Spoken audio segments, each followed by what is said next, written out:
আমরা ইতিমধ্যে ডোনাল্ড ট্রাম্পের পক্ষ থেকে জেনেছি যে ইরানের সাথে যুক্তরাষ্ট্রের একটি গভীর বোঝাপড়া হচ্ছে। এই যুদ্ধ কিভাবে শেষ হবে সে বিষয়ে তারা আলোচনা শুরু করেছেন। ইরান কিন্তু এই দাবিকে একেবারেই স্বীকার করে নেয়নি, ভালোভাবে স্বীকার করে নেয়নি। ইরান বলছে যে যুক্তরাষ্ট্রের সাথে তাদের আসলে এই মুহূর্তে সরাসরি কোনো রকমের কোনো যোগাযোগ হচ্ছে না। অথচ ডোনাল্ড ট্রাম্প বলছেন যে দীর্ঘস্থায়ী শান্তি স্থাপনের বিষয়ে তাদের ভিতরে প্রায় ঐক্যমত্য হয়ে গেছে। ডোনাল্ড ট্রাম্পের এই যে বক্তব্য, এটা যদি আমরা বুঝতে চাই তাহলে তার ব্যক্তিত্ব যেটা এবং যেভাবে তিনি তার রাষ্ট্র পরিচালনা করেন, যেভাবে তিনি মানুষের সাথে আলোচনা করেন এবং ডিল মেকিং করেন, অর্থাৎ চুক্তিতে পৌঁছান, এই বিষয়টা একটুখানি বোঝার চেষ্টা করতে হবে। ডোনাল্ড ট্রাম্প অন্য সাধারণ যেসব রাজনীতিবিদ আছে তাদের মতো না। তার কথাকে বিশ্বাস করার চেয়ে তার কাজের দিকে বেশি মনোযোগ দিতে হবে। আমরা ইতিমধ্যে দেখেছি বিভিন্ন সময় সে এক একটা প্রসঙ্গে এক এক রকম বক্তব্য দিয়েছে, কিন্তু কাজ করেছে সম্পূর্ণ ভিন্ন রকম। ফলে সে যখন বলে যে ইরানের সাথে তাদের একটি খুব ভালো আলোচনা হয়েছে, এটিকে কিন্তু তার কথায় বিশ্বাস করা যাবে না। দেখতে হবে যে তিনি আসলে কী রকমের কাজ করছেন এই মুহূর্তে।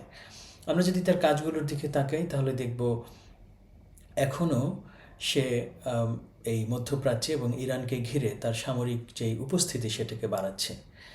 যে কোনো কারণেই হোক, যুক্তরাষ্ট্রের একটি বড় রণতরী জেরার্ড ফোর্ড সেটি কিন্তু এই এলাকা থেকে সরে যেতে বাধ্য হয়েছে। বলা হচ্ছে যে তার ভেতরের তার যে লন্ড্রি রুম আছে সেখানে কিছু একটা ঘটেছিল, দুর্ঘটনা ঘটেছিল এবং সে কারণে রিপেয়ারের জন্য এটিকে এখন গ্রিসে নিয়ে যাওয়া হয়েছে। কিন্তু এরকম একটি পরিস্থিতিতে আমরা দেখছি যে সিঙ্গাপুর থেকে বা এশিয়ার অন্যান্য দেশ থেকে কিন্তু তার অন্যান্য যেসব সামরিক শক্তি আছে সেটাকে সে ইরানের কাছাকাছি নিয়ে যাচ্ছে এবং এবার সে এমন কিছু শক্তি ইরানের দিকে নিচ্ছে যেটা ইন্ডিকেট করে যে সে আসলে একটি স্থল অভিযান চালাতে পারে। অনেকেই মনে করছেন যে ইরানের তেল অর্থনীতির অন্যতম মূল কেন্দ্র খার্গ আইল্যান্ড যেটা, সেটা হয়তো ইরান যুক্তরাষ্ট্র দখল করে নিতে পারে এবং এটি একটি ছোট দ্বীপ যেটা ইরানের মেইনল্যান্ড বা মূল ভূমির কাছাকাছি কিন্তু একটু বিচ্ছিন্ন। সুতরাং যুক্তরাষ্ট্র যদি মনে করে যে এখানে সে তার সামরিক উপস্থিতি তৈরি করবে তাহলে সে কিন্তু করতে পারে। এটি কতদিন সে দখলে রাখতে পারবে এটি হয়তো আলোচনার বিষয়, কিন্তু চাইলে অল্প সময়ের জন্য হলেও কিন্তু সে এই জায়গাটি দখলে নিতে পারে। তাহলে এটি একটি সম্ভাবনা যেটিকে একেবারেই উড়িয়ে দেওয়া যাচ্ছে না, বিশেষ করে যেহেতু মেরিন সেনা যারা স্থল অভিযানের জন্য যুক্তরাষ্ট্র যাদেরকে ব্যবহার করে তারা এখন এখানে যাওয়ার প্রস্তুতি নিচ্ছেন। সুতরাং একদিক থেকে সে বলছে যে ইরানের সাথে সে এক ধরনের শান্তি আলোচনার দিকে যাচ্ছে, কিন্তু আর একদিকে সে কিন্তু সামরিক উপস্থিতি বাড়াচ্ছে। কোথাও এখনও ইন্ডিকেশন পাওয়া যাচ্ছে না যে ইরানে তাদের যে বিমান হামলা সেটি আগের তুলনায় অনেকখানি বা সিগনিফিক্যান্ট তাৎপর্যপূর্ণভাবে তারা কমিয়েছে, এমন কিন্তু ইন্ডিকেশন পাওয়া যাচ্ছে না। বরং ইরানের অনেক স্থাপনাতে গত সোমবার দিনের বেলা, রবিবার রাতের বেলা এই পুরোটা সময় জুড়ে আক্রমণ হয়েছে। ইসরায়েল যুক্তরাষ্ট্রের সাথে কী ধরনের সমঝোতায় পৌঁছেছে এবং ইসরায়েল আসলে এই ধরনের একটি শান্তি আলোচনায় কতখানি অংশগ্রহণ করবে সেটি সন্দেহের ভিতরে রয়ে গেছে। তাদের যে বক্তব্য সেটি কিন্তু এখনও নানান রকম বিভ্রান্তিতে পূর্ণ।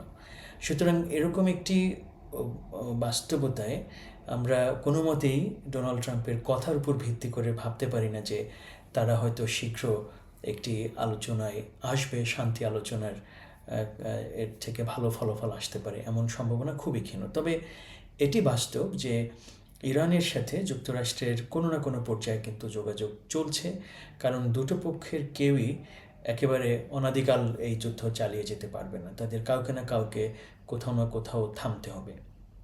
সেই থামাটা কার পক্ষ থেকে ছাড় দিয়ে হবে এটি এখানে গুরুত্বপূর্ণ বিষয়। এবং যখন যুদ্ধটা থামবে সেই সময়টায় কে আপার হ্যান্ড নিচ্ছে, কে বলছে যে আমি এই যুদ্ধ থেকে কোনো না কোনোভাবে জয়ী হয়ে এসেছি, এটি নির্ধারণ করবে যে যুদ্ধটা আসলে কখন থামছে। ডোনাল্ড ট্রাম্প চাইবেন নিজেকে বিজয়ী ঘোষণা করতে এবং সেটি তিনি যুদ্ধের প্রথম কয়েকদিনের ভিতরে নিজেকে বিজয়ী ঘোষণা করেছেন। তিনি বলেছেন যে ইরানে কথা বলার মতো কোনো লোক নাই, কারণ প্রায় সবাইকেই তিনি মেরে ফেলেছেন এবং ইরানের মিলিটারি সক্ষমতা সেটা দুর্দান্তভাবে কমে গেছে।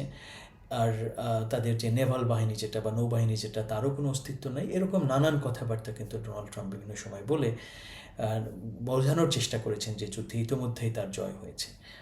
আর যেই পারমাণবিক সক্ষমতার কথা, যেটা যে ইরান কখনো পারমাণবিক বোমা বানাবে না, এটি যুক্তরাষ্ট্র যে কোনো সময় বলে দিলেই হয়, কারণ এই কথা ইরানও বারবার বলে এসেছে যে সে আসলে কখনো পারমাণবিক বোমা বানাবে না। তার পারমাণবিক গবেষণা হচ্ছে যেটাকে বলা হয় শান্তিপূর্ণ ব্যবহার, বিদ্যুৎ উৎপাদন, গবেষণা এবং চিকিৎসা ক্ষেত্রে ব্যবহার, এসব কাজে সে পারমাণবিক গবেষণা পরিচালনা করছে।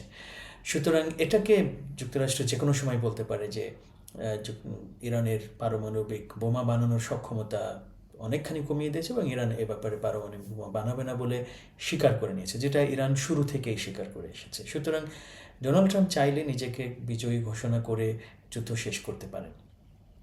ইরানের অবশ্য এখানে খেলাটা ভিন্ন, কারণ ইরান যেই ক্ষয়ক্ষতির সম্মুখীন হয়েছে, তাদের দীর্ঘদিনের যেসব নেতৃত্ব সেটি একেবারেই সামনে থেকে সরে গেছে। সিনিয়র লিডারশিপ বলতে যা বোঝায় তারা প্রায় সবাই মারা পড়েছে। এমন একটি অবস্থায় ইরান যদি নিজেকে এখানে শক্তিশালী একটি বিজয়ী রূপে বের হয়ে আসছে এরকম বোঝাতে চায়, তাহলে তাকে কিন্তু কিছু না কিছু পেতে হবে এই চুক্তি থেকে। যেমন সে বলতে পারে তার উপর থেকে অর্থনৈতিক অবরোধ তুলে নিতে হবে। সে আগে থেকেই বলছে যে এই অঞ্চল থেকে তার যুক্তরাষ্ট্রের যে ঘাঁটিগুলো আছে সেটাকে তুলে নিতে হবে, সরে যেতে হবে। এবং এটাও বলেছে যে এই যুদ্ধে যেই ক্ষয়ক্ষতি হয়েছে সেই ক্ষয়ক্ষতি পোষানোর জন্য তাকে আর্থিক সহযোগিতা করতে হবে। এবং এই আর্থিক এটা এক ধরনের ক্ষতিপূরণ, আমরা বলছি যে সে আসলে যুদ্ধের জন্য ক্ষতিপূরণ চাচ্ছে। এই যে কয়েকটি ডিমান্ড অথবা দাবি, এটি পশ্চিমা বিশ্ব, বিশেষ করে যুক্তরাষ্ট্র মেনে নেবে কিনা। যদি মেনে নেয় তাহলে কিন্তু ইরানও ঘোষণা করতে পারে যে আমরাও যুদ্ধে জিতে এসেছি। সুতরাং এই বিবদমান দুটো পক্ষকেই আসলে এখান থেকে বিজয়ী হিসেবে বের হয়ে আসার একটা গল্প তৈরি করতে হচ্ছে, এবং সেই গল্পটা যখন দুজনের জন্যই এখানে সম্মানজনক হবে, তখন ধরা যেতে পারে যে এই আলোচনা থেকে হয়তো তারা একটি ভালো সমাধানে পৌঁছাবে।